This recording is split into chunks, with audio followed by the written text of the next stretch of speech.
쇼민 수행을 우리가 하고 있는 게 쇼민 10년초 수행이죠. 미얀마 쇼민 센터에서 하고 있는 수행법입니다. 우리가 첫 시간에 기초 수행법을 하면서 쇼민에서 하고 있는 수행법에 관련돼서 전반적인 이야기를 다 하죠. 첫 시간 기초 수행 법문에서. 여기에 수행을 오래 하신 분도 계실 거고, 이 수행에 이제 능숙하지 못한 분도 계실 텐데, 이 수행에 능숙하지 못한 분 같은 경우는요, 기초 수행 법문 들으면 도대체 저게 무슨 말인가 싶죠, 사실. 그렇지 않나요? 기초 수행 법문 들으면 이게 무슨 말인가 싶을 거예요. 그래서 사실 이 수행을 맨 처음 하는 사람들은 수행이 참 어렵다고 말할 수 있습니다. 그런데 이 수행을 오래 해서 능숙해지면은 이 수행 좀 하는 것 없네 라고 수행이 참 쉽다고 생각되게 돼요. 근데 또 더 오래 하면요, 수행이 참 묘하다고 생각해요. 내가 잘하려고 해서 잘할 수 없는 것이 좀 묘하거든요. 그래서 이 수행이 익숙하지 않은 분, 내가 만약에 어떤 분이 왔어요. 처음 왔어요. 수행을 안 해봤어요.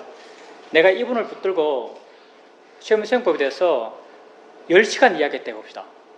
10시간 동안 이 수행 이렇게 해요. 이럴 땐 이렇게 하고 저럴 땐 저렇게 하세요. 이렇게 10시간을 설명했어요. 그 사람이 수행 이해할까요? 이 수행? 예, 이 수행 이해 못해요. 왜 그럴까요?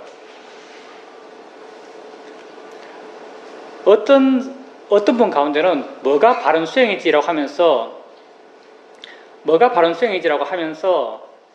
이론서, 경전을 5년 동안 공부한 분도 계시거든요. 5년 동안 경전하면서 고민해서 뭐가 바른 수행인지 찾아서 수행할 거라고 5년 동안 공부한 사람도 있어요. 또 어떤 사람은 자기는 사띠가 뭔지 알기 전에 사띠를 두지 않겠다, 이런 사람도 있어요. 사띠가 뭔지 알아야 사띠를 두지, 이렇게 말하는 사람이 있거든요. 그 사람은 영원히 사띠가 뭔지 몰라요. 알 수가 없죠. 왜냐하면은 내가 여러분에게 10시간 동안 수행을 이렇게 합니다라고 설명한다 하더라도 여러분 수행 이해 못해요. 왜냐하면 우리 수행은 법에 대한 이해를 기본으로 두고 있어요. 법에 대한 이해와 수행에 대한 이해가 같이 가는 거죠. 법에 대한 이해는요, 여러분이 실제로 수행해서 생기는 거예요. 여러분이 실제로 수행해서, 여러분이 실제로 알아차림을 해나가면서 알아차림과 더불어 일어나는 것들, 알아차림 해나가는 것들, 이런 거에 대해서 이해하지 않으면 수행을 이해할 수가 없어요. 말만 들어서 할 수 있는 게 아니거든요.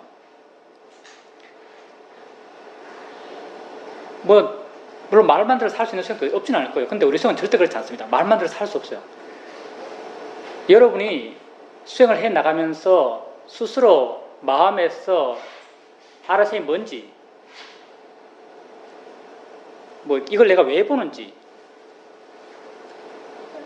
알아차림 이유가 뭔지, 이런 것에 대해서 어떤 이해가 생겼을 때 수행하는 것에 대한 이해가 조금씩 생겨나가요. 그런데 이런 이해는요, 사유적인 이해가 아니에요.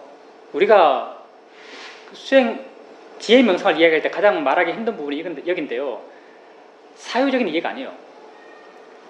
알아차림 해나가면서 이 알아차림 왜 하지? 소리를 알아차림할 때 내가 왜 소리를 알아차림하지? 이런 것에 대해서 사유하고 궁구하고 고민해서 뭐가 알아지는 게 아니고요. 알아차림하고 알아차림해 나가다 보면요, 그게 어느 순간 마음이 이해가 돼요. 여러분에게 그게 명료하게 언어적으로 이러이러해서 이렇게 알아차림 한다라고 언어화되지 설령 않더라도, 물론 사유력이 뛰어나고 똑똑하고 어휘력이 풍부한 사람은 그렇게 해나가면서 자기 수행을 이렇게 관념적으로 정리해 나가겠죠. 이건 이렇게 해서 알아차림하는구나, 이건 저렇게 해서 알아차림하는구나 라고 정리해 나갈 거예요. 이런 정리는요, 내 같은 사람에게 필요한 거예요. 여러분에게 말해줘야 되니까. 내 같은 사람에게 필요한 거예요. 사실 나는 나름 이런 정리를 하면서 수행했던 것 같아요. 근데 이런 정리를 하든 안 하든요, 생기라는 건 똑같아요. 그리고 이런 정리를 안 해도 자기가 왜 이렇게 수행하는지, 소리를 왜 이렇게 알아차림하는지, 왜 가볍게 알아차림하는지 설령 언어적으로 이건 이런 목적으로 하는 거야 라고 스스로 명료하게 정의하지 않더라도요, 그렇게 알아차림해 나가다 보면 이렇게 해서 이렇게 알아차림하는구나 알고 마음속에서 스스로 정리가 돼요. 이건 언어 이전의 문제거든요. 그냥 마음에서 그게 수긍이 돼요. 그렇기 때문에 여러분이 설령 2주마다 한 번씩 이 수행이 나와서 항상 기초 수행 부분을 하고 수행 이렇게 합니다. 기본적인 이야기를 많이 해요. 여기는 수행을 처음 하는 분들이 좀 없지 않기 때문에. 그런데 여기에서 아무리 내 말을 듣더라도요, 수행 이해 못해요. 우리는 이론을 가르친 데가 아니거든요. 이론을 말한 데가 아니에요. 여러분 여기서 아무리 내 말을 듣더라도 수행 이해 못해요. 여러분이 실제로 이 수행을 해 나갔을 때 여러분 내적으로 여러분 안에서 이 수행하는 방법에 대한 이해들이 조금씩 쌓여갈 거예요. 그것이 여러분에게 명료하게 정리되지 않더라도 그렇게 쌓여가는 것은 필연이죠. 왜냐하면 우리 마음이 원래 그러하니까. 그래서 중요한 것은 여러분이 수행하는 것입니다. 그리고 수행과 법은 여러분 안에서 점점 명료해져 갈 거예요. 그리고 여러분 안에서 그게 명료해졌을 때 내가 여기 와서 가끔 한 번씩 자기가 이해한 부분의 그 내용들을 언어로 이렇게 표현해요.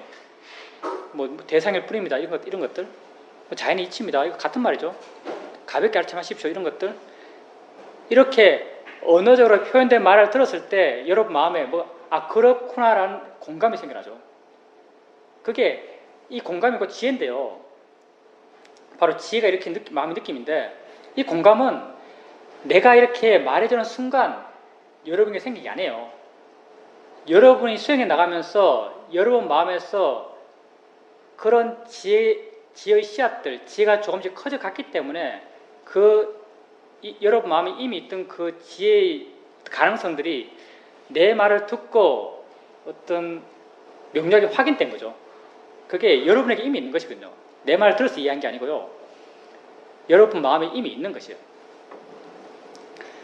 우리 수행은 단순하죠. 내가 기초 수행 법문할 때 수행에 대해서 수많은 이야기를 했지만은 그 정말 1시간밖에 못하기 때문에 1시간 그렇게 이야기한 거예요. 그 더 풀어서 말하면 훨씬 더 많아질 겁니다. 사실 많은 말을 한 거죠. 그렇지만 그 가운데 여러분이 할 부분은 아주 단순합니다. 여러분이 할 부분은 우선 마음을 내 안에 두는 거예요. 꼭 수행할 때 눈 감고 앉아서 아니면 눈 내리깔고 걸을 때만 아니라 항상 심지어는 말할 때도 관심을 내게 둬요. 내게 두고 말할 수 있어요. 물론 약간의 훈련이 필요하지만 내게 두고 말할 수 있어요. 책 읽을 때도 내게 두고 책 읽을 수 있어요. 마음을 내게 두고 책을 읽어요. 관심을 여러분 안에 두십시오. 이게 수행의 절대 명제죠. 수행하는 기본적인 자세예요. 관심을 내 안에 둬요. 그리고 나는 뭐예요? 나는 이 순간 알아가는 존재예요. 이 순간 내가 알아가기 때문에 나는 이 순간 산다라고 말할 수 있는 거죠. 여러분 삶이 뭘까요? 실제로, 본질적으로 여러분 삶은요, 여기 이 순간에 있는 거예요. 그렇지 않나요? 여러분 삶은 여기 이 순간에 있어요. 정말 우리가 이건 너무나 엄청나게 똑똑하고 엄청난 또 사회적 최고 엘리트의 어떤 교육을 받았다 하더라도 사람들이 이걸 잘 모르고 살아요. 우리는요, 여기 이 순간 살아요. 이 순간 여러분 삶이란 것은요, 이 순간에 여러분은 알미요. 나는 알므로 살아가요. 알아가는 것, 그게 나의 삶의 진행이죠. 거기서 우리가 기뻐하기도 하고, 거기서 우리가 슬퍼하기도 하고, 거기서 우리가 고통스러워하기도 해요. 우리는 이러한 삶을 살아가는 나를 이해하고 싶어 하는 거죠. 그게 수행이에요. 그래서 우리가 해나가는 것은요, 이렇게 살아가는 나를 알아가는 거죠. 느끼면 느낀다라고 알고, 소리 들으면 듣는다라고 알고, 생각하면 생각한다고 알아가 보세요. 알아가는 거죠. 처음에는 이렇게 알아채는 목적은 물론 거기에 대한 이해가 생길 것이 목적이지만 수행 초반기에는 기본적으로 이렇게 알아가는 마음을 좋게 해가고자 해요. 왜냐하면 마음이 안 좋을 때는요, 마음이 안 좋으면 여러분 진실을 못 봐요. 마음이 안 좋은 마음, 화와 욕심이 가득한 마음, 모하가 강한 마음, 어리석음이 강한 마음, 마음의 질이 떨어진 마음, 이 마음들은요, 오직 관념에 붙들려 살아요. 진실을 못 보는 거죠. 관념에 붙들려 사는 거죠. 관념에 붙들려 살면은 그 관념에 대해서 아름답다, 추하다, 더럽다, 이런 것에 대해서 자유로울 수가 없어요. 우리가 알아차림 명상을 해 나가는 것은 이렇게 수행하는 마음을 좋게 해 가고자 하는 거죠. 알아차림하고 알아차림에 갔어요. 여러분이 여러분 마음을 어떻게 좋아하죠? 좋게 만들죠? 삶에서.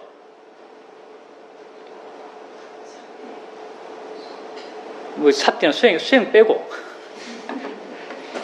일반적인 삶이 자기 마음을 어떻게 좋게 만들죠? 사실 좋게 만들 방법이 없죠. 좋게 만드는 방법이라 하면 물론 사람들은 좋은 걸 보면서, 좋은 걸 들으면서, 재밌는 영화를 보면서, 그게 어떤 사회적, 어떤 문화적으로 제시하는 바죠. 모든 사람들의 행복을 위한 것이고, 이렇게 하면 행복해지는 길이야라는 것을 사회적으로 보여줘요. 사회적으로 보여주는 행복의 길이 보통 이런 거죠. 아름다운 걸 보고, 가면은 소리를 듣고, 뭐 재밌는 영화를 보고, 이게 사회적으로 행복해지는 길이라고 사회가 보여주는 거예요. 여러분이 왜 소비하겠어요? 자기 재화를 써가면서, 돈을 써가면서. 그것 하면 좋아질 걸 생각하면 쓰는 거죠. 그게 관념에 묶여 사는 사람에게 사회가 제시하는 어떤 행복의 길이죠. 근데 여러분이 우리는 한 진실을 봐보자는 거예요. 진실을. 근데 진실은 그냥 안 보여요. 진실은요, 내가 아무리 떠들어도 안 와닿아요. 그러니까 수행하는 사람이 작죠. 진실은 안 와닿아요. 왜? 관념에 묶여 있으니까. 관념이 단 줄 아니까. 그 관념에 본질적으로 아름다운 추함이 있다고 믿으니까. 그래서 우리는 진실을 보려고 그래요. 진짜 나는 어떤지 보고 싶어요. 근데 진짜 내가 어떤지는요, 그렇게 관념에 묶여있는 마음, 질이 떨어진 마음은 알 수가 없어요. 그래서 수행해요. 수행해서 하고자 하는 게 뭔가? 이 마음의 질을 좋게 해 나가고자 해요.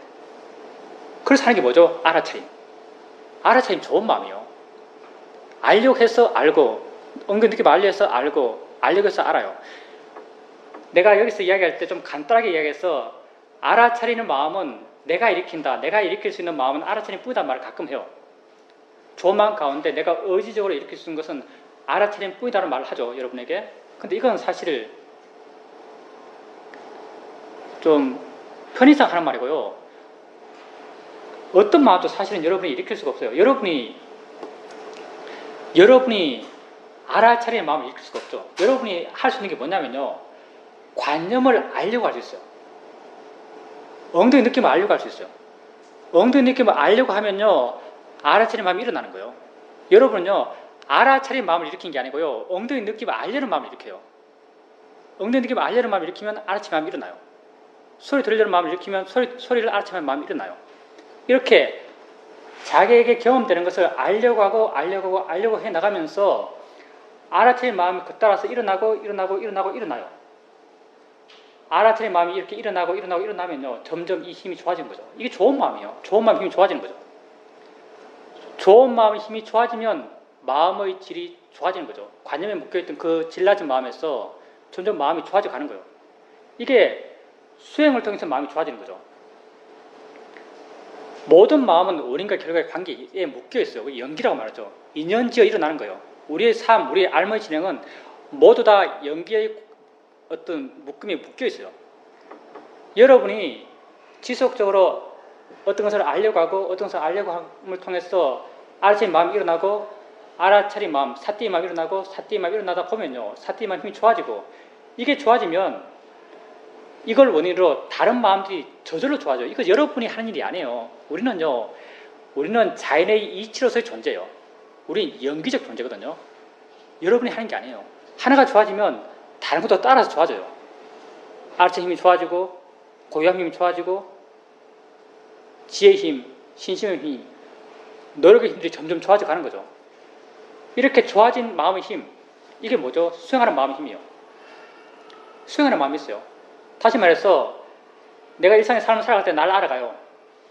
나를 이렇게 알아가는 마음, 수행하지 않는 사람의 마음은 질이 낮겠죠. 질이 낮은 마음에서 나를 알아갈 때 그 나와 이렇게 마음이 좋아졌을 때, 알아차림, 지혜, 신심, 노력 이런 마음의 힘이 좋아졌을 때 이 좋아진 마음으로 알아간 나는 달라요. 좀 더 진실에 근접해서, 좀 더 있는 걸 있는 그대로, 좀 더 본질에 가깝게 나를 알아가죠. 이렇게 나를 알아가다 보면요, 점점 내가 이전에 알지 못했던 자신의 모습을 발견해요.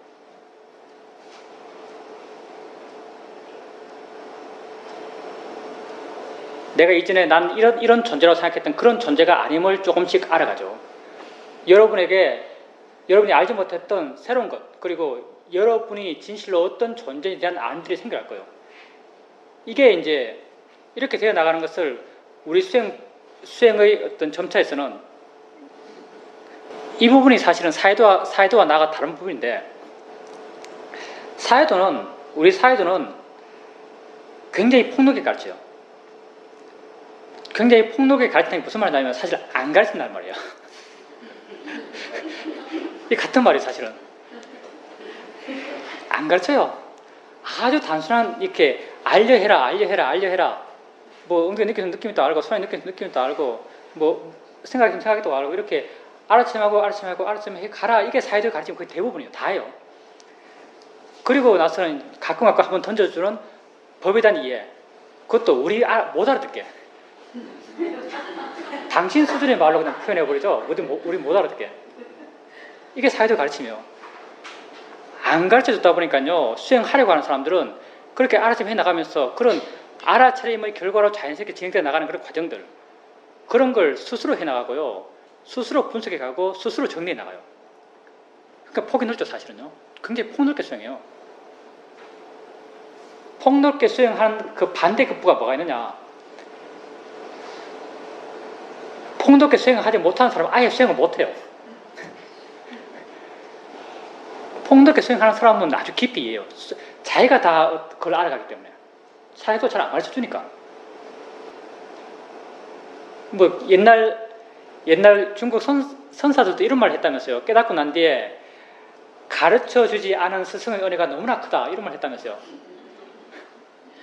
가르쳐주지 않은 스승의 은혜가 너무나 크다. 비슷한 맥락이에요. 가르쳐주지 않았기 때문에 그만큼 깊이 이해한 거예요, 사실은요. 사회도는 잘 안 가르쳐줘요. 미얀마 가보신 분은 알겠죠.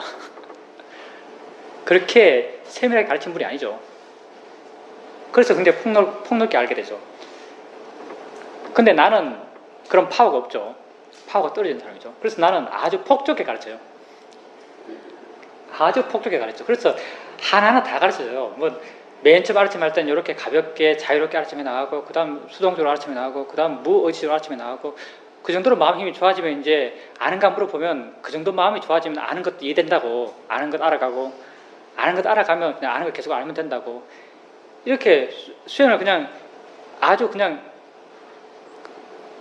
진짜 마른 윗바사나가 이게 아닐까요? 경기를 보면 마른 윗바사나가 나오는데 거의 마르게 가르치죠. 말레깽이를 가르쳐요. 한 줄로 쭉 이어지게 가르치죠. 이것의 반대급부는 뭐죠? 웬만하면 웬만큼 이해한다는 것.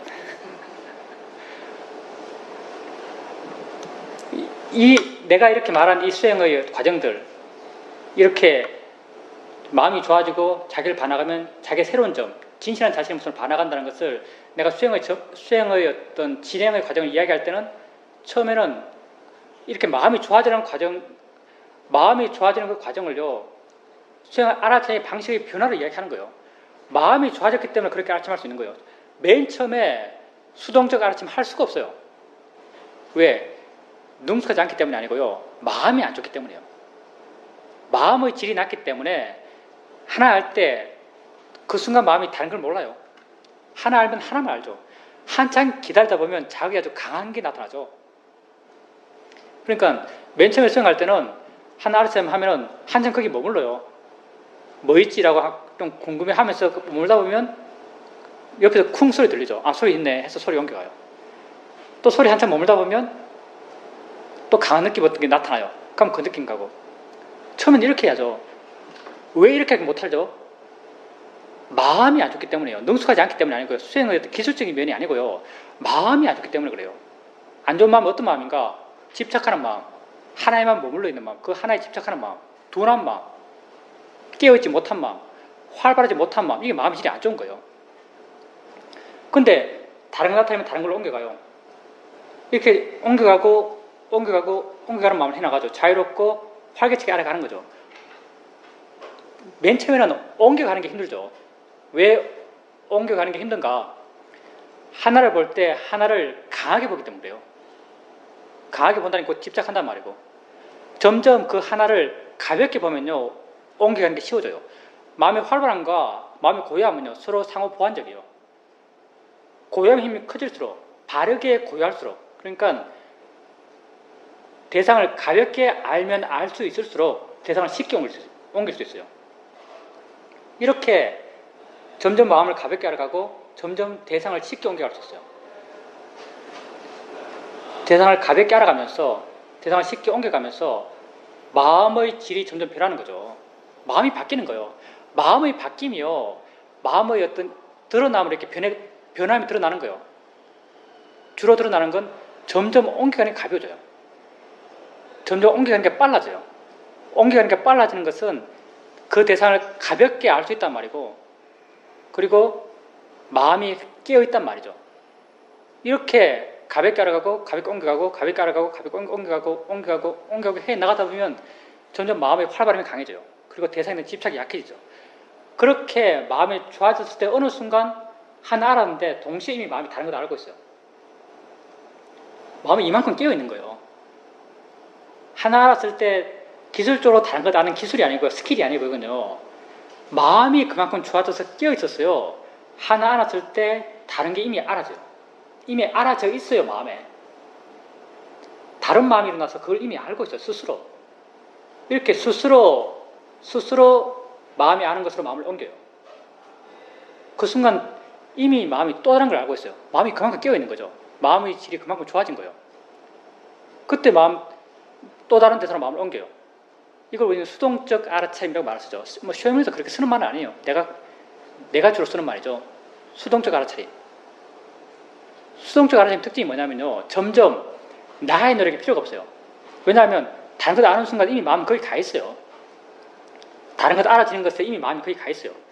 이미 가 있을 때 그것으로 옮기는 마음은요, 내가 옮긴다는 생각이 점점 안 들어요. 처음에는 내가 옮기는 것 같지만 점점 마음이 스스로 옮겨가는 것 같아요. 이게 점점점 오토매틱이 돼가거든요. 점점 나와 상관없이 마음이 대상으로 이렇게 옮겨가고 있어요. 이렇게 마음 점점 깨어나고 마음 그 대상을 알아갈 때 점점 더 고요하게, 점점 더 물러나서 그 알아낸 대상을 알아가요. 마음의 좋은 성질들은 더 좋아져 가죠. 그리고 속도가 점점 빨라져가거든요. 내가 옮겨가는 속도는요, 제한적이에요. 나는 옮겨가려면 여기서 이렇게 가야 돼요. 여러분이 옮겨갈 때 머리 느낌 알았다가 엉덩이 느낌 알아갈 때 마음이 머리에서 엉덩이로 옮겨가요. 쭉 내려가는 느낌도 들죠. 안 그런가요? 머리 느낌 알았다가 엉덩이 느낌 알 때 마음이 머리에서 엉덩이로 내려가요. 쭉 이 시간도 걸릴걸요. 얼마간. 근데 이거 다 가짜요. 다 마음이 만들어내는 것이거든요. 이 마음이라는 건 거리가 없는 거예요. 이 거리, 움직임, 시간 다 마음이 만들어낸 것이요. 내가 옮길 때는 그랬어요. 내가 옮긴다고 생각하면 이 관념에서 벗어날 수가 없어요. 이 거리, 장소, 움직임이라는 관념에서 벗어날 수가 없죠. 근데 수동적 알아차림 해나가면요, 점점 이게 정말 조금씩 동시가 돼나가요. 이거 알았다가 다른 것 이미 알아진 게 있을 때 이미 마음이 거기 가 있어요. 또 다른 걸 알아지면 이미 마음이 거기 가 있어요. 내가 옮기고 하면요, 이게 속도를 절대 못 가요. 근데 조금씩 마음이 스스로 나가기 때문에 점점 더 빨라지고 거의 엄청나게 빠르다고 느껴져요. 나중에는 그냥 다다다다다 옮겨가죠. 마음이 이 옮겨가는 게 내가 하는 게 아니에요. 마음이 스스로 나가는 거예요. 점점 수행해서 내가 줄어들어가는 거죠. 나의 의지, 나의 노력이 줄어들어가요. 그리고 이렇게 빨라져 가다 보면 다 이게 좋은 마음이 이게 겉으로 드러나는 현상은 이렇게 변하지만요. 이 현상의 변화를 가져오는 기본은 마음이 좋아졌다는 거예요. 수행하는 마음이. 그리고 이 속도가 어느 순간 되면 따라갈 수가 없어요. 놓을 수밖에 없어요. 그냥 이렇게 퍽 놓게 돼요. 이렇게 놓게 되면요. 놓게 되면 그냥 여러 가지 것이 한꺼번에 알아져요. 내가 아무것도 알려고 하지 않으면 모두 다 알아져요. 이 불교적 아이러니죠. 내가 알려 하지 않으면 모든 것이 알아져요. 여러 가지 것이 자연스럽게 알아지는 거죠. 이렇게 여러 가지 것이 내가 노력하지 않아도 자연스럽게 알아침을 해나가게 되죠. 그것 또한 마음의 힘이 그만큼 좋아졌기 때문에, 좋은 마음의 힘들이 좋아졌기 때문에. 그리고 이 정도 마음의 힘이 좋아지면 뭔가 지금까지 관념에 묶여서 알아왔던 자기 자신과 다른 자신을 발견해가요. 우린 이렇게 하면 알아질 거지만 이렇게 내버려두고 계속 알아차림 해 나가라면 자연스럽게 자기의 새로운 모습들을 발견해 갈 거예요. 사회도는 이렇게 내버려둬요. 근데 우리는 그거 못 참죠. 좀 더 빨리 하려고. 좀 더 적극적인 방법을 여러분에게 제시하죠. 그게 아는가란 질문이에요. 아는가라 물어봐요. 여러분은 뭔가를 알아요. 항상 엉덩이 느낌 알고 있죠. 엉덩이 느낌 알고 있고 엉덩이 느낌 알고 있는 게 분명하지만 엉덩이 느낌 알고 있는 것은 잘 이해가 안 돼요. 그게 마음에 그렇게 안 와닿거든요. 근데 어느 순간 이렇게 물어나서 단지 지켜볼 수 있을 때 마음 힘이 이렇게 좋다고 느껴질 때 아는가라고 물으면요. 아는구나. 엉덩이 느낌을 알고 있는 무엇이 있구나라고 있는 그 무엇이요. 이해가 돼요. 마음에. 근데 그렇게 있는 그 무엇이 이해되었을 때 그 이해되는 그것은요. 여러분 삶에 진짜 있는 거지. 여러분 그걸로 살아요. 물론 자연스럽게 그냥 알아처럼 해라라고 하면 나중에 시간이 많이 걸리겠지만 해나가다 보면 나중에 거기에 도달할 거예요. 근데 수행 방법은 좀 더 지름길이 없다지만 없는 지름길을 만들죠. 그래서 하는 게 아는가라는 질문이죠. 아는가를 묻게 되면 안다는 게 이해가 돼요. 마음이 그만큼 좋아졌을 때. 그때 이해된 안다는 그것은 아는 그 작용은요. 그걸 우리가 법이라고 말하죠. 내 삶에 진짜 있는 것이요. 물론 여러분이 그렇게 안다는 것을 지속적으로 이해해 가게 되면요. 이게 나의 진짜 모습이구나. 이게 내 삶에 진짜 있는 것이구나. 나는 정말 이런 존재구나. 나는 진행의 존재구나. 나는 작용의 존재구나. 라는 자기 자신의 이해들을 해 나갈 거예요. 우선 보살님께서요. 수영할 때 얘기하셨어요. 할 때 가장 구체적인 것, 가장 많이 알아진 느낌이겠죠. 물의 느낌을 하지 말고요. 물의 느낌은 보살님 해석이요. 물의 느낌이라는 것은 보살님이 그 상황 속에서 이건 물의 느낌이라고 해석한 것이고요. 보살님에게 있는 건 그냥 느낌이에요. 느낌을 물의 느낌이라고 해석한 거예요. 그 느낌 있다고 알면 돼요. 느낌이 가장 대표적이니까 느낌 있다고 아세요. 그리고 느낌이 한 곳도 아니죠. 여러 곳이 알잖아요. 여러 곳의 느낌이 알아지면 여러 곳의 느낌 그냥 아세요. 그게 가만히 있으면 다 알아질 거예요. 가만히 있으면 알아지는 게 우리에겐 제일 좋은 상태죠. 가만히 있어도 여러 느낌이 알아져요. 그리고 그게 바로 보살님 자신에게 계속 마음을 두면서 살고 있는 거죠. 보살님 자신에게 마음을 두면서 자기의 관심을 가지면서 수행하고 있는 거예요. 근데 이때 이게 이제 기본적으로 알아침 해 나가는 것이고요. 이게 무의지적으로 알아침 해 나가는 거죠. 그렇게 알아침 해 나가시면 돼요. 근데 이렇게 해 나갈 때 보살님께서 그렇게 수행하고 있는 자신을 보는 마음을 확인한다잖아요. 보는 마음은 물론 마음의 힘이 아주 좋을 때는 좀 자연스러워요. 자연스럽게 보는 마음이 그냥 알아지기도 해요. 근데 보는 마음이요 항상 자연스럽게 알아지잖아. 이건 나중에 보는 마음이 잘 안 알아지면요 보는 마음을 알려고 노력해야 돼요. 보는 마음이 있나? 보는 마음이 어디 있지? 보는 마음이 어떻게 알아지지? 하면서 보는 마음을 알려는 노력을 통해서 보는 마음이 이해되거든요. 이건 별로 안 좋아요. 자기 노력이 필요한 것은 안 좋아요. 왜냐하면 우리가 수행해서 그 수행의 어떤 바른 진행의 방향의 내용 가운데 하나가 나의 개입이 없는 것, 내가 줄어드는 것이거든요. 보는 마음이 수행 대상이면요. 보는 마음은 정말 아주 좋을 때는 내가 개입하지 않아도 뭐가 보고 있다고 알아져요. 근데 안 좋을 때는요. 보는 마음을 알기 위한 나의 노력이 필요해요. 나의 노력이 들어가는 건 좋은 대상이 아니거든요. 그래서 보살님께서요. 이렇게 느낌들이 여러 느낌이 알아지죠. 여러 느낌이 알아질 때 의지적으로 알잖아요. 그냥 가만히 있어도 여러 가지가 알아지잖아요. 알아질 때 마음은 어느 위치 없이 그냥 날 향하고 있어요. 이럴 때 안다는 걸 알아보세요. 예, 그 느낌들이 알아지고 있어요. 당연히 알아지고 있으니까 이쪽에 알아지고 있는 건 대상 쪽이죠. 알아지고 있으니까 이쪽에서 아는 게 있어요. 뭔가 그것과 더불어 반응하는 게 있는 거죠. 이게 아는 마음이요. 아는 마음을 알아보세요. 아는가라고 물어보시고, 내가 왜 아는 마음이 보는 마음보다 왜 더 좋은가 하면요. 아는 마음이 보는 마음보다 더 좋냐면은, 보는 마음은 아까도 말했지만 나의 의지가 필요해요. 많은 시간 나의 의지가 필요하지 않을 때가 더 적어요. 필요할 때가 더 많고. 근데 보는 마음은 그런데요. 아는 마음은 어떠냐면요. 보살님이 거의 무의지적으로 수행할 때, 다시 말하면 수행해 나가는데 여러 가지가 알아지고 있어요. 나는 뭘 알려고 안 그래. 그냥 알아지고 있는 상태예요. 알아지고 있는 상태에서 내 마음은 어딘지 모르겠지만 나를 향하고 있죠. 사실 어딘지 모르게 나를 향하고 있을 때요. 내 마음이 어디를 향하냐면요. 아는 마음을 향하고 있어요. 이게 이해되지 않을 뿐이죠. 다시 말하면 아는 마음은요. 무의지로 알 수 있어요. 아는 마음은 맨 처음에 수행할 때는요. 아는 마음에 대해서 아는가 묻고 내가 의지를 일으켜서 아는가 묻고 확인하고 아는가 묻고 확인하면서 의지를 일으키면서 아는 마음을 알아가요. 이때는 내 의지가 필요해요. 근데 아는 마음이 능숙해지면요. 무의지로 알아차면 그게 아는 마음을 아는 게 돼요. 다시 말하면 아는 마음은요. 나의 노력이 전혀 없는 상태에서도 이해될 수 있는 거예요.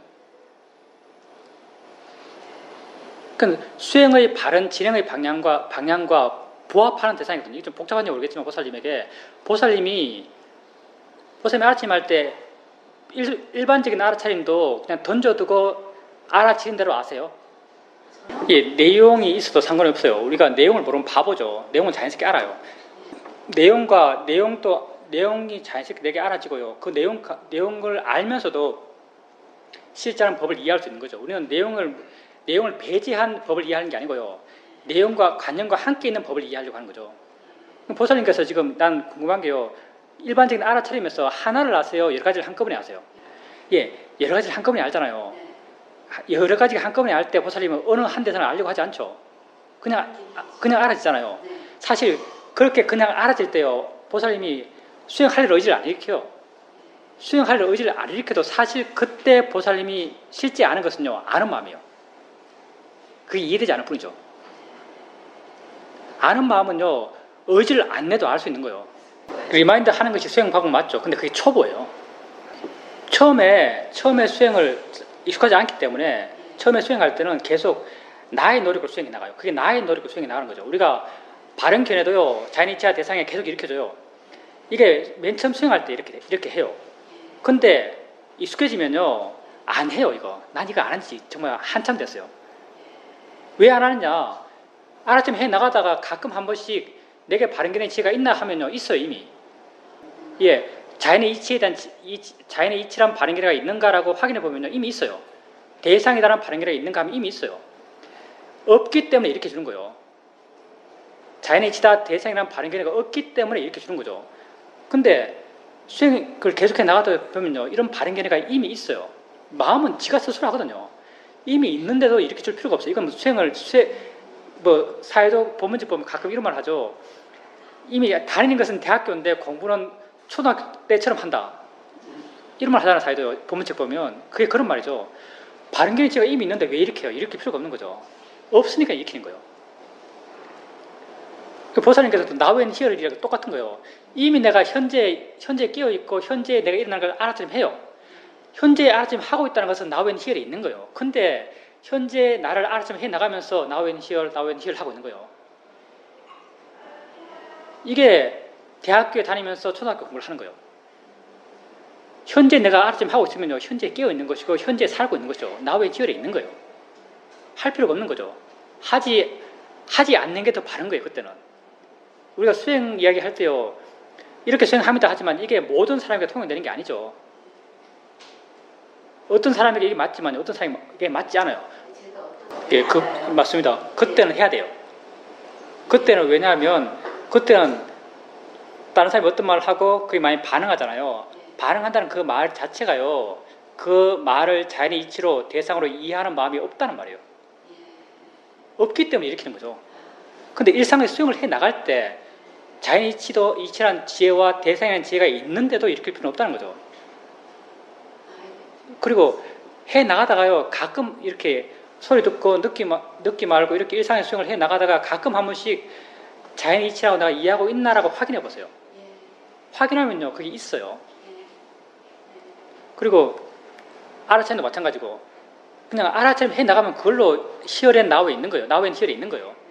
근데 알아차림 해 나가면서 내가 현재 깨어 있나라고 확인하는 것은 의미 없는 일이죠, 사실은. 그 확인이 수행의 진보를 막아요, 사실. 그건 좀 애매합니다. 그 보살님이 말씀하신 많은 것은 다 관념들이거든요. 많은 관념들이 알아지는 것, 그러면 그게 더 많이 보여요. 근데 그 더 많이 보이는 것은 사실 보살님 말씀하신 그 많이 보이는 건 다 관념들이거든요. 관념이 다양해지는 것 같고 수행이 바른가 바르지 않은 건 좀 애매한 것 같아요. 물론 그것도 마음 힘이 좋아지고 마음이 깨어나기 때문에 그런 측면도 없지 않겠지만 그건 좀 애매해요. 보살님이 수행 해야지라고 했을 때, 수행에 해야지를 할 때 6가지 감각기관 가운데 얼마나 더 많은 감각기관의 알미 있는가, 이게 더 분명해요. 그러니까 소리도 있으면서 보이기도 하네, 느낌도 있네, 이게 더 정확하죠.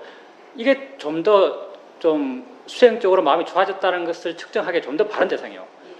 보살님 말한 건 다 시각적 대상이거든요. 시각적 대상을 그렇게 알 때 보살님 마음은요, 보살님 안에 있기보다 보살님 밖으로 나가기 쉬워요. 보살님 밖에 나가서 저건 무슨 색깔, 저건 무슨 색깔 이렇게 알기 쉽거든요. 이건 그렇게 보살님이 수행적으로 좋은 마음이라고 말하기가 좀 부족한 것 같아요. 불명확해요.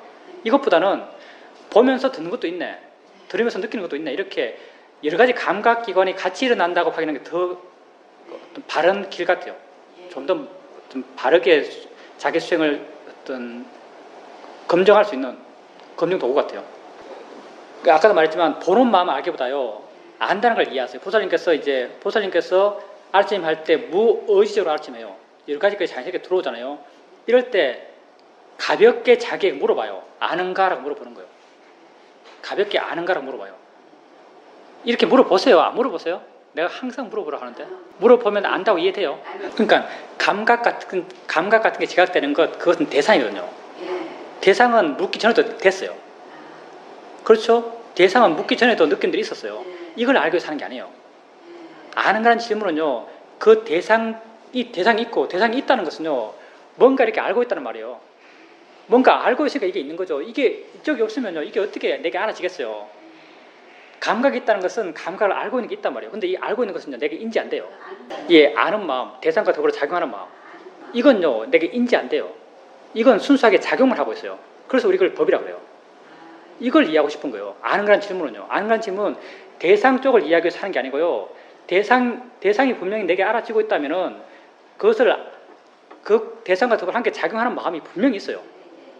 이 대상과 더불어 함께 작용하는 마음을 이해하고 싶어서 아는가라는 질문을 하는 거예요. 그러니까 보살님은 수행할 때 어떤 걸 특정을 알려 하지 않고 물러나서 여러 가지 걸 한꺼번에 알잖아요. 한꺼번에 알고 있으면 이 한꺼번에 알아지는 것을 알고 있는 마음 또 있어요.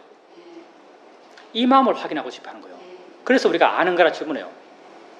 아는가라 질문하면요, 마음이 자연스럽게 아는 것에 관심을 갖고요, 마음의 힘이 충분히 좋으면 그 안다는 게 이해가 돼요. 아는군이라고 이해가 돼요. 그리고 이건 아는군이라는 건 나의 설명일 뿐이고요, 보살님 느끼기에는 뭐가 뭔지 모르겠지만 뭐가 있는 듯 하다고 느낄 수 있어요. 그러면 다 아는 마음을 다 이해하는 거예요. 뭐가 있는 듯 하다고 해도 이것 또한 아는 마음을 이해한 거예요. 그렇게 보살님이 무의지적으로 아침에 나갈 때 아는가라고 물어봤어요. 아는 마음이 좋은 수행 대상인 건요. 아는 마음은 내가 나의 노력이 전혀 없는 상태에서도 이해되는 거예요. 왜냐하면 보살님이 실제 무의지적으로 여러 가지 대상을 알아차림 해 나갈 때 보살님 마음이 지향하는 것, 바라보는 것은 아는 마음이에요. 그게 이해되지 않을 뿐이지. 그냥 보는 마음보다요, 보는 마음을 수행 대상 하는 것보다 아는 마음을 수행 대상 하는 게 훨씬 좋습니다. 예. 그리고 또 사실은요, 더 들어가면 아는 마음을 알든 보는 마음을 알든 전혀 안 중요해요, 사실. 왜냐하면 다 똑같기 때문에.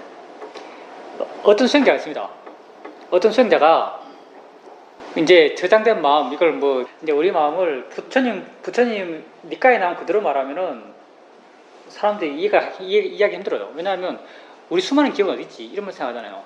우리 그 무수한 기억들이 있고 무수한 경험들이 축적되어 있는데 이건 도대체 어디가 있지?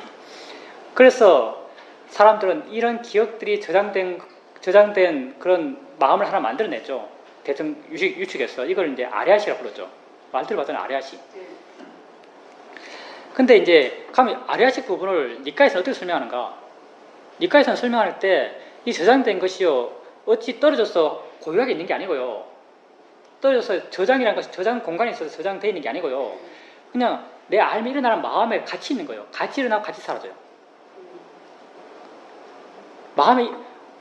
마음의 폭은 무한해요. 왜? 폭이라는 게 없으니까. 뭐 빠라바타 입장에서 보면 전생이라는 거 없다고 볼 수도 있겠죠. 현재만 있죠. 그 사람이 바로 무학의 아라한이라고요. 아라한이 딴 게 아니고요. 업이 안 되는 사람이 아라한이에요. 업이 안 되는 사람. 그 사람이 정말 그냥 바르게 깨있기만 해요. 바르게 깨있기만 해서 자기가 어떤 것도 번뇌가 안 돼요. 그리고 모든 것을 법으로 봐요. 모든 걸 법으로 보기 때문에 자기가 선업도 안 지어요. 업 가운데 우리가 아라한이 악업을 안 된다고 생각하는데요. 아라한은요, 선업도 안 지어요. 왜? 선악을 소홀한 사람이거든요. 왜 선업을 안 짓는가? 자기는 할 뿐이죠. 내가 존이라는 생각이 없어요. 내가 남을 위한다는 생각이 없어요. 그냥 그게 필요하니까 나는 해요. 해 나가는 마음이 남을 도와주려는 마음이 아니에요. 그냥 하는 게 필요하니까 할 뿐인 마음이에요. 이게 무슨 아비담에서 무슨 마음이라 그러죠? 결과 없는 마음이라 그러나 무슨 마음이라 그래요. 그래서 아라는요, 악업도 안 지을 뿐 아니라 선업도 안 지어요. 그래서 업이 없어요. 저장되지 않는 거죠. 전생은 모르겠어요. 전생은 나도 모릅니다. 그걸 한심하게 생각하는 마음은 번뇌고요. 마음이 지금 낮은 거고요. 그렇게 반응하는 걸 보면서 신기하네. 이거 왜 이때 반응하지? 이게 지혜예요. 수행하는 사람은요, 일어나는 걸 한심하게 보지 않고요. 일어나는 걸 재밌게 봐요. 이때는 이런 마음이 일어나네. 그리고 그렇게 이제 아까 우리 아리아 씨가 했는데요. 그렇게 내게 지금 이런 반응을 일으켰던 과거의 마음들, 과거에 이런 저장된 것들도 지금 현재 일어나는 마음이 다 포함되어 있어요. 다 현재 일어나는 거 다 함께 일어나고 함께 사라진다 그래요. 현재 일어나는 이 육식의 마음의 모든 게 다 함께 다 일어나고 사라지고 일어나고 사라지고 한다고 그러죠. 그래, 아리아식이라는 것도 사실 억지로 만드는 이름인데요. 아리아식도요, 부처님의 기본 가르침이 뭐하죠, 뭐하. 항상 있는 뭐가 없는 거예요. 초기 불교, 그러니까 초기 대성도 근본 불교에 굉장히 충실해요. 무아론에 충실하거든요. 후기 대성이 좀 이상해졌지, 그렇지. 초기 대성은 무아론에 굉장히 충실해요. 아리아식이요, 어디에 있는 마음이 아니고요. 아리아식도 다른 마음이 일어나면 아리아식이 일어나고, 다른 마음이 사라지면 아리아식도 사라져요. 이것도 다른 마음과 함께 생멸하는 거죠. 만약 다른 마음과 이게 아리아식이 생멸한다면요, 아리아식을 함께 떼놓든 일어나는 마음에 다 같이 함께 있다라고 말하든 전혀 안 달라요. 사람들에게 좀 쉽게 이해시키기 위해서 아리아식이라고 따로 한 개 떼놓은 거죠, 이렇게. 실제 똑같은 거예요. 두 말이. 사실은요, 우리의 지혜가 아주 약하거든요. 우리의 지혜가 굉장히 얕아요. 우리가 뭐 말로는요, 아는 마음, 뭐 사띠, 뭐 이렇게 생각, 뭐 지옥도 고찰, 말은 잘해요, 말은. 뭐 아비담마 하는 사람들, 아비담마 공부하는 사람들은 무수하게 말하겠죠, 그런 게 됐어. 근데 아주 단순하게요, 아는 마음과 사띠를 구분할 수 있는가? 실제적으로 옆으로 구분되는가? 구분될 것도 같죠? 근데 한번 이렇게 생각해 보세요. 아는 마음, 대상이 있고 대상과 처음 반응하는 마음이 아는 마음이요. 대상과 처음 반응하는 마음이 아는 마음이거든요. 이게 아는 마음이요. 근데 지켜본 마음이 있는 거죠. 지켜본 마음이 또 아는 마음을 알아요. 아는 마음을 알고 있는 마음은 또 어떤 마음이죠? 아는 마음을 알고 있는 마음은 또 아는 마음이에요. 보는 마음에, 지켜오는 마음을 보는 마음이라 불러요. 보는 마음은 여러 가지 마음이 함께 작용해요. 사티도 있고, 무슨 신심도 있고, 노력도 있고, 여러 가지 마음이 많아요. 거기에 여러 가지 마음 가운데 또 하나가 아는 마음이에요. 아는 마음이 앞에 아는 마음을 알아요. 그럼 도대체 아는 마음을 아는 게 아는 마음인지 사티인지 구분할 수 있어요. 우리는 아는 마음을 사티한다 하잖아요. 아는 마음을 알아채면 한다 그래요. 말로 표현할 때는. 근데 이 아는 마음을 아는 건지, 아는 마음을 사티하는 건지 구분할 수 있나요? 구분 못해요. 구분 못하거든요, 우리가요. 예, 상관없습니다. 전혀 상관없고요. 그것도 발라요. 예, 그리고 보사님께서 이제 보는 마음의 자세에 따라서 대상에 대해서 마음이 반응하는 마음이 달라져요. 그래서 우리가 바른견을 일으키는 것도, 바른견이 일어나는 것도 보는 마음에서 일어나는 거예요. 지혜로서 일어나는 거죠. 지혜가 작용하는 것이 보는 마음이죠. 근데 이제 우리가 이제 아는 마음 이야기 하는 것은 이제 알아지는 것 가운데 좀 떼내서 그 자체로 이야기가 나름 쉬운 게 아는 마음 같아요. 그리고 수행을 해 나가면서 어떤 내 의지와 무관하게 내가 알려고 노력하지 않아도 자연스럽게 그냥 알아차림이 저절로 되는 그런 알아차림에서도 이해되는 것, 그게 아는 마음이 같아서 우리는 아는 마음을 주된 대상을 해요. 근데 아까 내가 하고 싶은 말은 뭐였냐면은 어떤 수행자가 아는 말을 알아차림 한다고 계속 아는가 묻고 확인하고 아는 거 묻고 확인해 가요. 근데 이 수행자가 실제로는 아는 마음을 알아차림한 게 아니고 보살님처럼 보는 마음을 알아차림했어요. 이 사람은 보는 마음을 아는 마음이라고 생각하고 계속 알아차림했던 거예요. 이렇게 수행하는 사람이 있다고 해봅시다. 그러니까 그게 상관이 없다는 걸 내가 지금 이야기하고자 하는 거예요. 어떤 사람이 아는 걸 알아차림 한다 하면서 실제로는 보는 마음을 계속 알아차림하는 수행자가 있다고 해봅시다. 이 수행자가 그러면 수행에서 어떤 잘못을 저질렀나요? 어떤 오류에 빠질까요? 이 수행자는. 이 수행자는요, 어떠한 오류도 빠지지 않아요. 이 수행자는 어떠한 오류도 빠지지 않는 거죠. 왜냐하면 아는 마음을 알아차림 해나갈 때 아는 마음도 이해해요. 아는 마음의 작용을 봐나가면서 어떤 일을 해나가죠. 어떤 일을 하는가, 법에 대한 일을 해나가는 거죠. 일어나는구나, 해나가는구나, 대상과 더 작용하는구나, 반응하는구나, 이런 걸 이해해나가요. 이런 이해를 해나가는 이 이해와 법에 대한 이해죠. 보는 마음을 봐가면서 우리가 말로 아는구나, 보는구나 구분하지만요, 보는 걸 봐가면서도 이해하는 건 똑같아요. 작용하는구나, 대상과 덕을 함께 있구나, 일어나는구나. 법의식은 다 같아서요. 그게 실제이기만 하면, 내게 실제 있는 법이기만 하면요, 그걸 반응할 때 생기는 이해는 다 똑같아요. 그게 아는 마음을 알든 보는 마음을 알든 설령 그게 느낌을 알든 아무 상관이 없어요. 실제한 법 가운데 무엇이든지 그걸 지수로 봐나가면 이해하는 건 똑같은 이해를 해요. 우리가 법을 봐나가면서 우리가 생겨난 통찰지는요, 다 법의 보편적 특성에 대한 이해예요. 모든 법이 갖고 있는 걸 이해하는 거예요. 여러분이 한번 생각해 보세요. 사실은요, 여러분이 아는 마음을, 주 대상이 아는 마음을 한다면은 아는 마음을 이렇게 알아가다가 어떤 이해가 생겼어요. 아는 마음이 됐어. 어떤 이해가요, 아내라는, 표현은 아내, 우리가 영어로 know라고 해요. 표현은 아내라고 표현되겠지만 실제 이해하는 것은요, 안다는 걸 이해 안 해요. 뭐 있네, 뭐 작용하네, 함께, 대상과 함께 있네, 뭐 존재하네, 이런 일을 하거든요. 사실은요, 그걸 말로 표현해서 안다고 이해했다고 하는 거죠. 사실은 안다는 건 관념이에요. 그 마음의 작용을 관념적으로 해석해서 안다는 표현을 쓴 거죠. 실제는요, 어떤 작용, 일어남, 연기성, 이걸 이해 나가는 거죠. 이건 모든 법이 똑같아요. 그러니까 그게 여러분에게 실제는 법이기만 하다면요, 무엇을 봐도 상관없어요. 그리고 무슨 이름을 지어도 상관없어요. 이게 어떤 결론이 하면요, 이론은 아무 소용이 없다는 거예요. 이론은 아무 소용이 없어요, 사실은요. 그리고 설령 그게 보는 마음인지 아는 마음인지 모르고 그냥 했다, 이래 하네, 이렇게 하네 해가도 결론은 똑같아요. 예, 수행은 아주 지극히 보편적이거든요. 예, 아주 쉬워지죠. 그러면 수행이 지극히 단순해지죠. 근데 문제가 있죠. 그 마음을 못 봐요. 그 마음을 못 본다는 게 문제예요. 벌써 거사님이 지금 무슨 아는 마음 있지, 아는 마음을 봐야지 해서 아는 마음이 안 봐져요. 이게 표현이 아주 정확합니다. 근데 그게 이제 거사님 식의 표현이고요. 내 식의 표현이 있어요. 거사님이 비로자나 불만 믿으면 된다고 하시는데, 비로자나 불을 믿으려면 비로자나 불이 뭔지 알아야잖아요. 비로자나 불이 뭐냐면 법신불이거든요. 법신불. 법신불인데, 법신이 뭐냐면 법을 인격한 거예요. 법을 상징하는 인물이 비로자나 불이에요. 내가 어릴 때 행자 때 뭐 선문 촬영과 책이 있어요.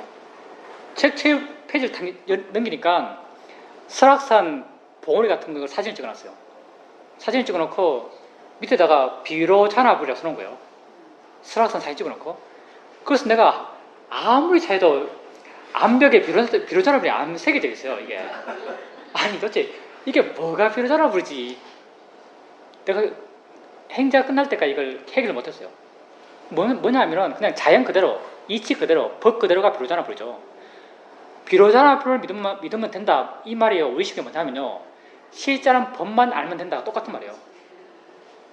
실자는 법, 아는 마음이 비로자나불이에요. 우리에게 거사님이 말하는 실제 가운데 하나의 오류가 뭐냐면요, 자연계의 실제가 아니에요. 붓다는 이 세상, 우주 이런 어떤 개념에서 당신이 가르치는 편이 아니에요.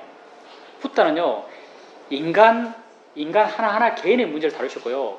인간 하나하나가 받는 고통의 문제를 해결하려고 노력하셨고, 그 고통의 문제를 우선 자기에게 느꼈고, 자기 고통의 문제를 해결하기 위해서 수용하셨고, 그 문제를 해결을 통해서 자유로워지셨고, 그 자유로워진 길을 우리에게 가르쳐 주셨어요. 부처님이 말씀하시는 이 모든 법의 이치 이런 것들은요, 다 내 안에서 이치예요.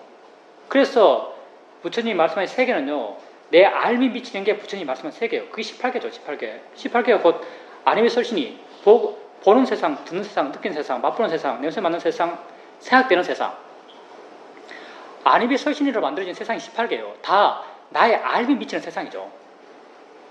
이 비로자나 부처님도요, 이 우주에 있는 게 아니고요. 비로자나 부처님도요, 내 알에 있는 거예요. 내 안에 있는 거예요. 그래서 비로자나 부처님이 내 안에 있단 말을 하는 거예요.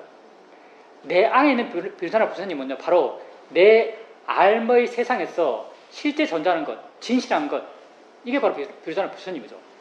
이 진실된 많은 것들 가운데 우리가 우리 수행의, 내가 말하는 수행의 점차에서 가장 먼저 접근해 가는 것이 아는 마음이에요. 그러니까 아는 마음만 지속적으로 이해해 나간다면 지속적으로 비로자나 부처님을 보는 거예요. 그래서 부탁해서 법을 보는 사람이 나를 본다고 한 거죠. 다시 말하면 아는 마음, 실제는 법이나 아는 마음을 알아가는 사람, 이 사람이 바로 비로자나 부처님을 계속 보는 사람이에요. 거사님께서 비로자나 부처님만 믿으면 된다고 하는 거사님 말씀이나 내가 하는 아는 마음만 알아가면 된다는 건 똑같은 말이에요. 근데 비로자나 부처님만 믿으면 된다는 건 또 뭐 하잖아요. 어떻게 믿어요, 이걸? 비로자나 부처님이 뭔지 모르는데 법이 뭔지 이해해야 법을 아는 거죠. 거사님이 실제로 거사님이 할 수 있는 건요, 비로자나 부처님을 지속적으로 믿는 거 못해요. 말만 있는 거지. 거사님이 실제로 할 수 있는 것은요, 실제란 법, 바로 비로자나 부처님을 지속적으로 이해가는 것, 많은 비로자나 부처님의 모습 가운데 하나인 아는 마음, 실제란 법을 지속적으로 이해가는 것, 그걸 할 수 있어요. 그게 수행이고요. 그리고 그런 이해가 할 수 있는 마음은요, 이해하려고 해서 하는 게 아니고요, 마음이 좋아졌을 때 이해되는 거예요. 그럼 마음을 좋게 하기 위해서 알아서 해나가고, 바른 길에 이렇게 가고, 이것 알아가고, 저것 알아가고 하면서 마음 힘을 좋게 나가는 것. 그렇게 되었을 때, 비로자나 부처님, 실제는 법을 이해할 수 있는 거죠. 좋습니다. 우리가 10년초를 하죠. 10년초에서 마음 이야기 많이 하고, 마음을 굉장히 구조적으로 이야기해요. 마음을 구조적으로 이야기하는 것이, 이제 이거 들으면 도대체 무슨 말 하냐고 헷갈리는 사람이 있을 텐데, 이거 필요 없어요. 한마디로 말하면. 이렇게 하는 게 필요한 게 아니에요. 이건 우리가 이렇게 소통하려고 하니까, 자기 상황을 설명하려고 하니까, 앞에 마음이 있고, 뒤에 마음이 있고, 보는 마음이 있고, 보는 마음을 아는 마음이 있고, 이런 말을 하는 거지요. 실제 수행에서는 필요하지 않아요. 왜냐하면 실제 수행에서는 그 가운데 뭐가 되었든 실제 있는 하나만 이해하면 되니까. 실제 있는 하나를 이해가면 모든 게 다 해결되니까요. 보살님께서도 지금 이제 화가 있고, 화를 보는 마음이 있고, 보는 마음을 아는 마음이 있는 거잖아요. 이렇게 진행되어 나가는데, 이 가운데요, 보살님이 이제 수행해 나간다는 것은 그 가운데 무엇을 바르게 보려고 노력할 때 수행해 간다고 할 수 있어요. 그 가운데 가장 좀 쉽고 어떤 바른 대상이 되기 쉬운 건 화예요, 화. 화를 마음이라고 이해해도 바르게 이해한 거예요. 화도 법이니까, 실제 내게 일어나는 거니까. 그 화를 보면서 이건 자연이치와 대상이라고 한다면 바르게 보는 것이고요. 또 화를 알고 있는 마음도 있는 거죠. 화를 아는가라고 물으면 알고 있다는 것도 이해돼요. 화를 알고 있는 마음을 알아가는 것도 바르게 보고 있는 것이요. 또 화를 보고 있는 마음도 있는 거죠. 보고 있는 마음을 또 바르게 알아가도 바르게 보고 있는 것이요. 또 화를 보고 있는 마음을 아는 마음도 또 있어요. 그걸 봐도 상관없어요. 근데 보고 있는 마음을 아는 마음은 약간 인위성이 들어가야 될걸요. 마음이 대상에서 좀 멀어지면요. 뭔가 내가 인위적으로 좀 애를 써야 마음을 일으켜야 이해가 돼요. 예, 그걸 바르게 보기 때문에요. 그걸 바른 견해로 보기 때문에 그걸 대상으로 이해하기 때문에 자연의 이치라고 이해하기 때문에 편해지는 거예요. 그냥 편해지나요? 예, 알아차림 하면요. 알아차림 한다는 그 자체가 알아차진 대상과 알아차리면 마음이 이게 떨어지는 거잖아요. 떨어진다는 것이 거기 가치를 덜 부여한단 말이고, 예, 가치를 덜 부여하게 되면 마음이 편해져요. 근데 이제 그 화의 마음이 이미 났다는 것은 화가 나면 이미 화를 아는 마음은 화예요. 그러니까 화의 마음을 알기 때문에 좀 더 떨어지기 위해서, 좀 더 자유롭기 위해서 바른 견해를 한번 일으켜 주는 건 필요해요. 자연의 이치다 대상이란 바른 견해를 한 번씩 일으켜 줘 보세요. 우선 화의 마음에 대해서 한 번 더 말한다면요. 보살님이 화를 보잖아요. 화를 보는 목적이요. 편하기 위해서가 아니에요. 이게 중요해요. 화를 보는 목적은요. 화를 이해하기 위해서요. 화를 법으로서 이해하기 위해서 화를 봐요. 그러니까 그 봐나갈 때 보살님이 편해졌다는 것이 어떤 수행의 결과로 보는 게 아니고 결과에 어떤 포인트를 두는 게 아니고요. 화를 볼 때 화와 조금 물러났네. 화를 보는 마음이 좀 가벼워졌네. 이게 보살님이 수행에서 체크해야 될 거예요. 사실 물러나고 가벼워졌기 때문에 편해진 거예요. 근데 보살님은 편해진 것에 마음이 많이 가거든요. 편해진 것은 결과이기 때문에 그냥 놔두면 그렇게 돼요. 근데 보살님이 수행적으로 체크해야 될 것은요. 화로부터 얼마나 물러났지? 얼마나 자유로워졌지? 얼마나 마음이 가벼워졌지? 얼마나 마음이 이렇게 부드러워졌지? 마음이 어떻게 변했지? 화를 보는 마음이 어떻게 변했지? 이게 보살님의 체크 포인트죠. 이 변화가 다 지혜가 하는 것입니다. 사실 이게 다 지혜를 확인하는 거예요. 지혜를 확인하는 게 필요한 거죠. 지혜가 가져온 결과, 편해졌다. 이게 체크 포인트가 아니에요, 사실은. 우리는 언제나 과정이 중요해요. 결과는 저절로 오는 것이기 때문에. 그때 보살님께서 그런 결과를 가져온 과정, 그게 지혜의 작용이거든요. 지혜의 작용을 확인하는 거예요. 지혜의 작용은 곧 물러남, 가벼워짐, 부드러워짐, 자유로워짐. 이게 지혜의 작용이죠. 그 욕심 같은 경우, 욕심은 굉장히 보기 힘들어요. 욕심은 보기 힘든 이유는 화보다 훨씬 더 나 자신과 동일시되기 때문에. 동일시가 강하단 말은요, 실제 고통이 더 크단 말이거든요. 우린 화보다 욕심으로부터 더 큰 고통을 받아요. 여러분이 아는 마음 잘 못 보잖아요, 처음에는. 근데 아는 감 확인하고 하다 보면은 조금씩 아는 마음이 능숙해지고 나중에는 별로 의식하지 않아도 아는 마음이 이해돼요. 점점 그 마음이 능숙해져 가는 것이고 또 어떻게 아는 마음을 알아가는지 마음이 스스로가 이해가기 때문에 그래요. 욕심의 마음은요, 여러분 잘 못 봐요. 욕심에서도 욕심인지 잘 몰라요. 우리가 욕심의 마음을 아는 것은요, 주로 어떨 때냐면은 상황이 욕심을 부리는 상황일 때, 허겁지겁 맛있는 거 먹고 있을 때, 욕심의 마음을 알아서 욕심이구나라고 아는 게 아니고요, 허겁지겁 먹는 줄 아니까 이 마음이 욕심이라고 아는 거예요. 그때가 여러분이 욕심의 마음을 볼 수 있어요. 그때 마음을 보세요. 이 마음이 욕심이네라고 알아보세요. 또 정신없이 TV에 빠져 있을 때 그때 마음을 보세요. 이 마음이 욕심이라고 아세요. 이렇게 상황이 욕심일 때 욕심을 볼 수 있어요. 욕심을 알고 볼 수 있어요. 그렇게 봐 나가다 보면요, 조금씩 욕심에 예민해져요. 욕심의 마음이 예민해져 가거든요. 욕심의 마음이 능숙해져 가요. 그러면 나중에 그렇게 강렬하지 않는 마음의 작용이 돼서도 자기 마음 상태가 욕심이라고 알아가요. 욕심이라고 알아가면 그 뒤에 마음들 어떻게 해야 될지, 거기다 어떻게 반응해야 될지 하는 그런 마음들이 계속 변해가요. 지혜가 자연스럽게 일어나서 욕심의 상황을 내서 어떻게 대처될지 스스로 보여줘요. 지혜가 욕심의 상황에 대처하는 그게 바로 방향이 나의 고통이 줄어드는 방향이죠. 그렇게 보살님 말씀처럼 그렇게 욕심이 날 상황이 욕심의 마음을 알 수 있는 일종의 기회고 찬스예요. 그렇게 알아보십시오. 우선요, 식욕을 줄여가는 것과 식욕을 줄여간다는 게 이제 덜 먹어가는 것, 행위적으로 덜 먹는 것과 욕심을 줄이는 것은 별 상관이 없어요. 식욕을 줄여가는 것은 행위를 통제해가는 거죠. 행위를 통제하는 데는 통제하는 데는 마음의 에너지가 필요해요. 의지가 필요한 것이고 줄이려고 해야 돼요. 뭐 밥을 먹어도 반 공기 덜어내서 먹고 이렇게 노력도 필요한 거죠. 이렇게 덜 먹었다 해서 욕심이 마음이 줄어든 게 아니에요. 덜 먹으면 더 욕심이 커질지도 몰라요. 예를 들어서 보살님은 그렇게 먹을 때 그 몸무게 줄일 때 줄일 수 있었죠. 무릎 때문에. 그게 만약 욕심을 줄어듦이라면은 지금 먹어야겠다 해서 먹을 때도 큰 욕심 없이 먹을 거예요. 근데 안 그렇잖아요. 왜냐하면 욕심이 안 줄었으니까요. 행위를 통제하는 것은 욕심 번뇌를 준 게 아니에요. 우리가 이 부분이요. 우리 개정해 사막을 이야기할 때는 개의 부분이요. 행위를 통제함으로써 우리 마음을 통제하는 것, 이게 개의 부분인데 개는 아주 한계가 분명해요. 행위를 통제해서 그 행위를 통해서 일어나는 번뇌들을 작게 일어나게 하는 것, 내지는 일어나지 않게 하는 것이죠. 그렇지만 그 번뇌를 본질적으로 줄일 수는 없어요. 이 개를 통해서는요, 절대 본질적으로 줄일 수가 없어요. 정말 욕심이 줄어드는 것은요, 욕심의 마음을 이해했을 때 욕심이 줄어요. 보살님이 먹을 때 욕심의 마음이에요. 욕심을 봐보세요. 욕심을 봐보면요, 그 욕심의 마음이 곧 보살님 자신이잖아요.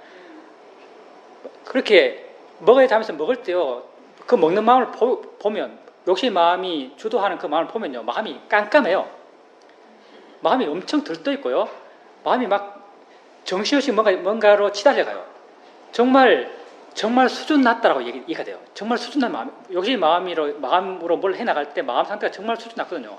그걸 봐나가면서 이거 참 안 좋구나라고 보살님이 그걸 계속 알아차림 해나가면 어느 순간 이거 참 안 좋구나, 이렇게 할 게 아니구나, 이렇게 해서 이런 삶이 바람직하지 않구나, 이건 참 비참한 것이구나. 사실 비참하거든 그때요. 그때 마음 보면 마음은 참 비참해요. 비참한 것이라고 마음 스스로가 이해가죠. 이렇게 욕심의 마음 상태에 대해서 마음이 이렇게 어떤 이해를 해나갔을 때 그렇게 하지 않으려는, 욕심을 부리지 않으려는 마음이 생겨나요. 거기서 경계하는 마음이 생겨나요. 저절로 생겨나요. 이런 마음들이 욕심을 줄이는 거죠. 욕심을 이해했을 때 욕심이 줄어들어가는 거예요. 그게 기본이에요. 우리가요, 수행해서 우리가 수행한 목적이요, 마음을 좋게 나가잖아요. 마음을 좋게 하는 이유가 뭐냐면요, 바르게 보기 위해서요. 좋지 않은 마음 바르게 보지 못하기 때문에. 마음이 좋아질 때만 바르게 보는 거예요. 우리가 이해하는 게요, 어떤 이해를 한다는 게 아주 정말 너무나 당연하고 자연스러운 거예요. 여러분이 마음이 좋아졌어요. 일어나는 걸 봐나가요. 일어나는 걸 있는 그대로 보면 일어나는 건 지 혼자서 일어나고 있어요. 지 혼자서 일어나는 걸 봐나가요. 그러면서 이것들이 지 혼자 일어나네라고 깨달아요. 이게 뭐죠? 이게 모아에 대한 이해예요. 모아의 현상을 보면서 모아를 이해하는 거예요. 마음이 힘이 안 좋으면요, 모아의 현상이 안 보여요. 다 내가 집착하고 내가 하고 다 관념이고 다 이쁘고 다 아름답고 다 추하고 이래요. 본질이 안 보이는 거예요. 본질이 안 보이면 본질을 이해 못하는 거죠. 근데 마음이 좋아졌을 때는요, 있는 걸 있는 것으로 봐요. 그래서 부탁해서 마음이 고해졌을 때 있는 것을 있는 것으로 본다 그래요. 있는 걸 있는 것으로 보면요, 이해는 저절로 생긴 거죠. 원래 있는 게 원래 그러니까. 원래 뭐하니까 뭐가 이해되는 거예요. 원래 일어나는 걸 봐나가면 그것들이 끊임없이 일어나요. 이거 일어났다, 저거 일어났다, 이거 일어났다, 저거 일어났다, 계속 일어나요. 계속 일어나는 걸 있는 그대로 계속 일어나고 봐나가요. 그러다가 어느 순간 이해하는 거죠. 계속해서 일어나네. 이게 뭐죠? 이게 무상에 대한 이해예요. 바르게 보면 이해는 저절로 생기는 거죠. 바르게 보기 위해서 우리가 알아차림 해나가고 마음을 좋게 나가는 거죠. 보살님이 욕심의 마음을 이야기하셨는데, 욕심의 마음을 봐야만 욕심의 마음을 이해해요. 버리고 노력해야 되고, 욕심의 마음을 제대로 보기 정말 힘듭니다. 왜냐하면 우리의 본질이 아주 가까이 있어요. 사이도께서 하신 말씀 가운데 붓다도 욕심의 마음, 로바를 봐서 붓다가 되었다 이런 말 하죠. 로바를 봐서 붓다가 되었다. 욕심의 마음을 봐서 붓다가 되었다 그래요. 지금 일반적으로 여러분에게 삶에서 가장 큰 문제는 화겠죠. 화가 가장 고통스러우니까. 근데 여러분이 자신에 대한 이해가 깊어지고 지혜의 힘이 커져가다 보면 어느 순간 욕심이 훨씬 더 적극적이고 욕심이 훨씬 더 손발력이 있어요. 그냥 일어나요. 그냥 일어나는 거예요. 뭐 일어나는 시간차도 없어요. 그냥 화는 그래도 보고 약간 판단하고 화나죠. 욕심은 그것도 없는 거예요. 욕심은 하는 순간 이미 욕심을 하고 있어요. 그만큼 본질적이에요. 이 본질적으로 일어난 이걸 어떡하지? 이게 어느 순간부터는요 굉장히 큰 문제예요. 좀 저때가 사이도가 이런 말을 했다죠. 지혜 있는 사람에게 아무 문제가 아닌 것이 지혜 없는 사람에게 아주 큰 문제고, 지혜 없는 사람에게 아무 문제가 아닌 것이 지혜 있는 사람에게는 아주 큰 문제가 된다. 이렇게 말해요. 보통 사람이 그냥 음악 듣고 좋아하고 영화 보고 기뻐하고 아름다운 거 보고 좋아하고 하는 것도 아무 문제가 안 돼요. 근데 지혜 있는 사람이 아름다운 거 보고 아름답다가 좋아하는 것이 아주 큰 문제예요. 그게 정말 아주 강렬한 자기 굴레거든요. 자기 한계예요. 정말 이게 벗어나기에 불가능한 같이 느껴지는 이 한계를 내가 어떻게 벗어나지? 왜냐하면 그게 고통인 줄 이해하거든요. 그러니까 욕심의 마음을 봐야 돼요. 여러분이 지금 욕심의 마음을 잘 못 봐요. 근데 이건 욕심의 상황이라고 아는 건 많아요. 욕심의 상황이라고 아는 것 그때 그 마음이 어떻지라고 봐보세요. 그게 욕심의 마음이에요. 그리고 욕심을 봐 나가다 보면요 나중에 작은 욕심도 또 내게 걸려요. 이게 점점 예민해져서. 그리고 보다 보면요 여러분이 노력하지 않더라도 그 욕심의 마음에 대한 이해가 생겨나요. 그리고 이 마음이 있을 때 어떻게 봐야 하는지, 어떻게 반응해야 하는지 스스로 답이 나오죠. 지혜가 스스로 답을 내요. 수행은 여러분이 하는 게 아니거든요. 정말 우리는 여러분이 모두 다 이런 가능성을 갖고 있어요. 알고 하면요 이해해요. 마음이 저절로 이해해요. 마음이 저절로 이해가 생겨나요. 욕심의 마음을 봐야만 욕심을 이해합니다. 그렇게 봐나가 보세요. 욕심은 욕심이죠. 욕심과 화가 번복된 거죠. 욕심이 기본에 깔려 있고 그 욕심의 바탕으로 화가 난 거죠. 욕심이 무슨 욕심인가 하면요 존중받고 싶어하는 욕심이에요. 존중받고 싶어요. 내 존재가 좀 분명하고 내 존재가 좀 뭐라고 표현해주죠? 스스로 만족할 수 있는 존재가 되고 싶어요. 이것도 욕심이거든. 스스로 만족할 수 있는 존재. 근데 보살님께서 그렇게 다른 사람이 말만 듣고 참았어요. 여기 계속 그렇게 하고 싶은데 못한 거죠. 이게 피해의식이 쌓인 거죠. 쌓이다 보니까 내적으로는 그 사람들에게 그렇게 말함으로써 그렇게 자신을 보호하고자 하고 그렇게 말함으로써 그렇게 말하는 자신의 존재감, 굳건함을 이렇게 확보하고 싶어 하는 거죠. 그래 못하니까 또 화가 나는 것이고. 기본적으로 이런 욕심은요, 뭐 안 들려서 안 쓰는 욕심이 아니에요. 이건 정말 우리의 생존을 위해서 가장 밑바닥에 깔려있는 욕심이에요.